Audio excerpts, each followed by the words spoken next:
Hi, welcome to the Market Alert for Thursday, the 8th of January 2015. And starting off with the 5-minute chart, again we can see another volatile day. Looking at each individual price bar, you can see the range of some of these price bars are heading towards 50 points in just 5 minutes.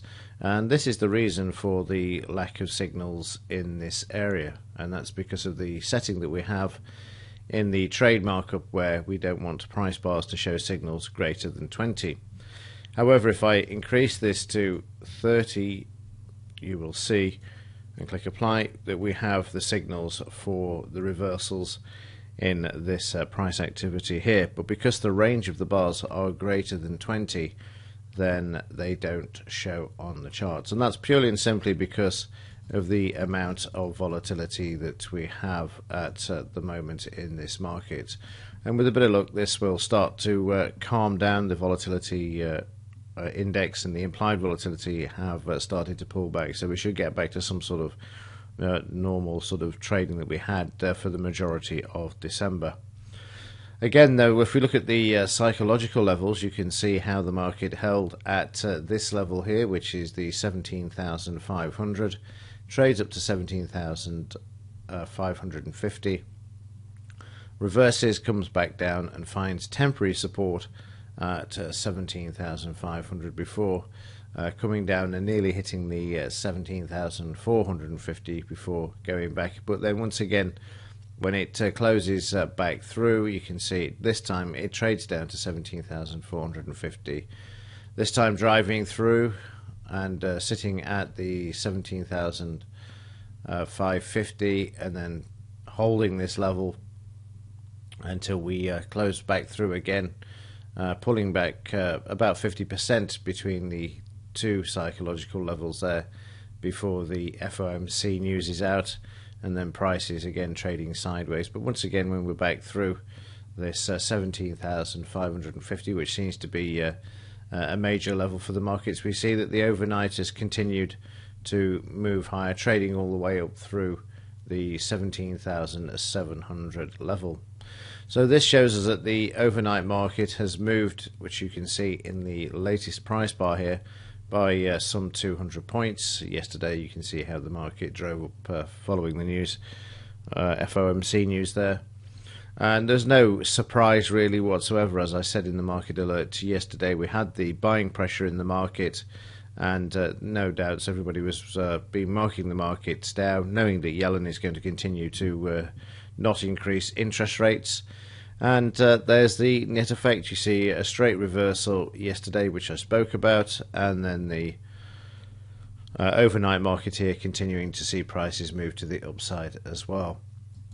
We get the fib retracement tool, and if we draw moving back to some of these recent highs, if I went from this high down to this low, I can see that the market's already through the 62 and 76, and this is what I call the rolling fib, just to find out where the market's likely to find some sort of natural resistance.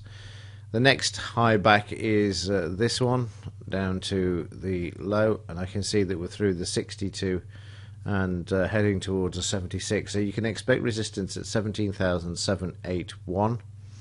And if we go back to the next high, which is here down to here, you can see again all of these lines will form a resistance for this market. And then ultimately we have the recent high, the all-time high as well, down to the low, and you can see there that the main one is going to be 17,925, where this market should really struggle. The market's weak in the background. There's really nothing for this market to move higher, so watch these resistance levels and for a reversal off them for clues, which of course I'll bring to your attention in the market alert. On the news front for today, after 2:30, what have we got? Nothing. We've just got the unemployment claims at 1:30.